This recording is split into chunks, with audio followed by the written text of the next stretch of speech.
राम राम।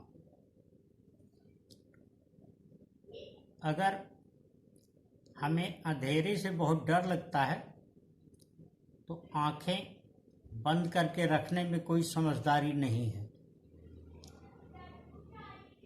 मोती को बहुत महत्वपूर्ण समझा जाता है।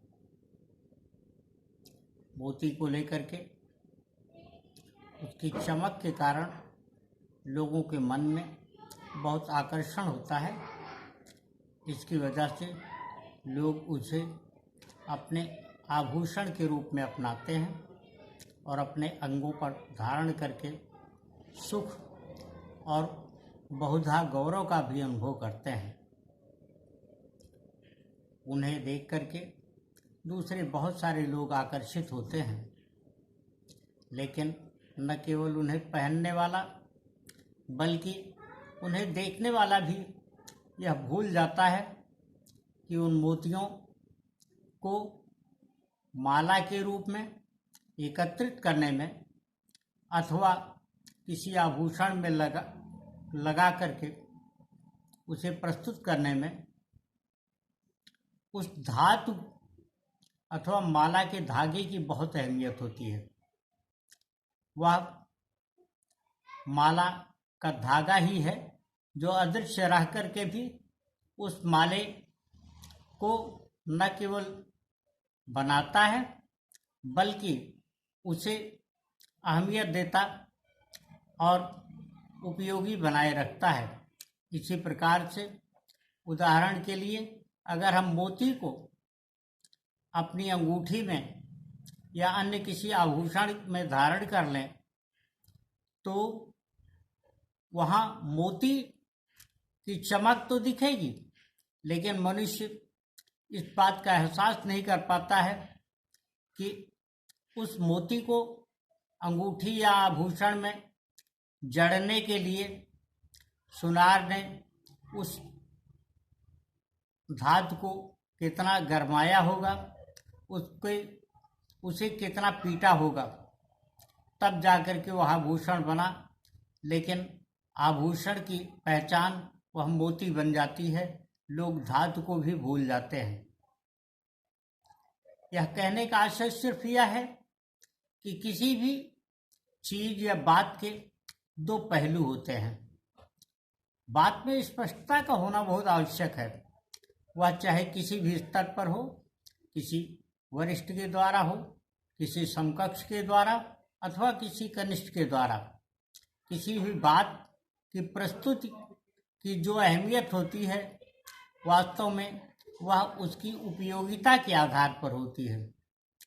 बहुत सारी बातें बहुत अच्छी होती हैं, लेकिन उन बातों की अहमियत इस बात पर निर्भर करती है कि वो बातें कहाँ, कितनी और किस हद तक उपयोगी हैं।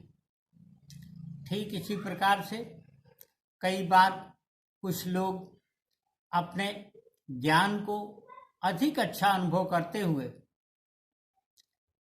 कुछ ऐसी बातें भी कहते हैं और कह जाया करते हैं जो दूसरों के लिए पीड़ादायक बन जाती हैं। इससे कई बार लोग अपना भावनात्मक शोषण होता हुआ अनुभव कर सकते हैं। इसलिए हमें अपने संबंधों को स्थिर बनाए रखने के लिए, संबंधों को सुखद बनाए रखने के लिए, उन्हें आत्मसात करने की जिस प्रक्रिया को अपनाना पड़ेगा वह वास्तव में हमारी सहनशीलता ही है। हर व्यक्ति को अपनी बात कहने का अवसर हमें अपने संबंधों में देने की आदत होनी चाहिए।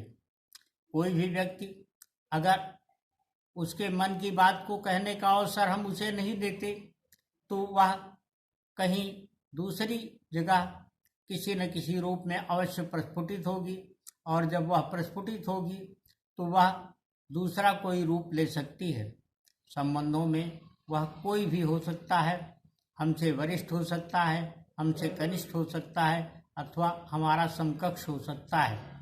इस बात को ध्यान में रखे जाने की आवश्यकता है और हमेशा इस बारे में सतर्क भी रहा जाना चाहिए कि संबंधों को बनाए रखने के लिए एक बहुत अच्छा आधार यह होता है कि हर किसी को अपनी बात कहने का उपयुक्त अवसर दिया जाए।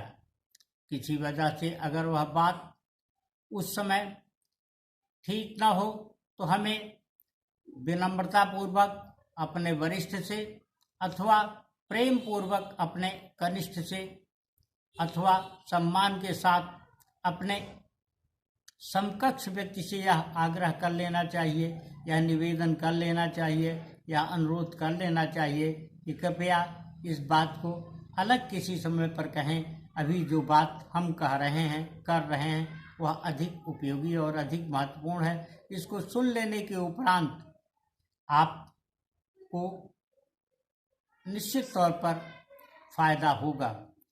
हम यह समझते हैं कि हमारा कोई भी संबंधी हो, चाहे वह हमसे वरिष्ठ हो, चाहे हमारा कनिष्ठ हो अथवा हमारे समकक्ष हो, ऐसा नहीं हो सकता है। संबंध बनाए रखने की आकांक्षा हमारे वरिष्ठों, हमारे समकक्षों को भी होती है। केवल जो हमारे कनिष्ठ होते हैं, वो चाहे वय में हो या किसी कारण किसी अन्य रूप में हो, उन्हें भी हमसे संबंध बनाए रखने की आकांक्षा होती है और अपने तरीके से वो हमें न केवल प्रेम करते हैं बल्कि संबंधों को बनाए रखने के लिए हमेशा यत्नशील भी रहते हैं। हमें प्रत्येक की भावना को ध्यान में रखना चाहिए। इससे विचार सदियों बहुत अच्छे और महत्वपूर्ण बने रहते हैं और अपनी भी महत्ता, अपना भी स्थान सम्मानित रूप में बना रहता है। एक और बात इस संबंध में है, वह यह है कि अगर किसी वजह से कोई संबंध हमारे लिए बाधित हो, हमारे लिए अप्रिय हो, तब भी हमें बात बहुत स्पष्ट तरीके से कहना और कहने का तरीका आना चाहिए। हम बहुत अच्छे विनय पूर्वक या प्रेम पूर्वक या सम्मान पूर्वक किसी से कोई बात कह करके अपनी बात के प्रति उसे सहमत कर सकते हैं और उसके स्नेह और आकांक्षा को जो हमसे जुड़े रहने के लिए है बनाए रख सकते हैं। ऐसा करके हम अपने क्षेत्र का ही विस्तार नहीं करेंगे बल्कि इससे हमारी कीर्ति, हमारी कांति, हमारी आभा, हमारी चमक और हमारी अहमियत बढ़ती है। यही वह गुण है जिसकी वजह से कोई किसी को अपना मान लेता है, कोई किसी को वरिष्ठ मान लेता है, कोई अपना प्रिय मान लेता है, कोई स्नेहिल मान लेता है, कोई उसकी स्नेह छाँव में पलना चाहता है। यह वह स्थिति है जिसकी वजह से मनुष्य किसी की छाँव को चाहता है। छाँव चाहने वाला आवश्यक नहीं कि वह कनिष्ठ ही हो, बहुत बार अपने वरिष्ठों को भी, अपने समकक्ष लोगों को भी, अपने समान लोगों के छाँव की आवश्यकता पड़ती है। जीवन सभी का हर समय एक जैसा नहीं रहता है। हर किसी को इस बात का सामान्य रूप में एहसास तो होता है, पर अपना व्यवहार करते समय वह अमूमन यह भूल जाया करता है कि आज जिस व्यक्ति से वह अपनी कोई बात कह रहा है, वह व्यक्ति भी कल यह बात कहने की स्थिति में हो सकता है। हमें संबंधों को स्थायी और प्रेमपूर्ण बनाए रखना है, तो उसके लिए यह आवश्यक है कि हम सदियों यह ध्यान में रखें कि हम हमेशा व्यवहार में विनयशील हों और उसे बनाए रखने के लिए हम सचेष्ट भी हों। सचेष्ट रहने से सबसे बड़ा फायदा यह होगा कि अगले व्यक्ति के मन में, चाहे वह हमसे वरिष्ठ हो, कनिष्ठ हो अथवा समकक्ष हो, इस बात का एहसास बखूबी बना रहेगा कि अब दूसरा व्यक्ति यानी हम या मैं उसके लिए महत्वपूर्ण हूँ और यथा समय वह उसका उचित उत्तर और प्रतिदान भी हमसे अपेक्षित करेगा, हमें देगा। यही धारणा बनाए रख कर के हम जीवन को अधिक सुखद, अधिक सुरम्य और अधिक मनोरम बनाए रख सकते हैं। नमस्कार। राम राम।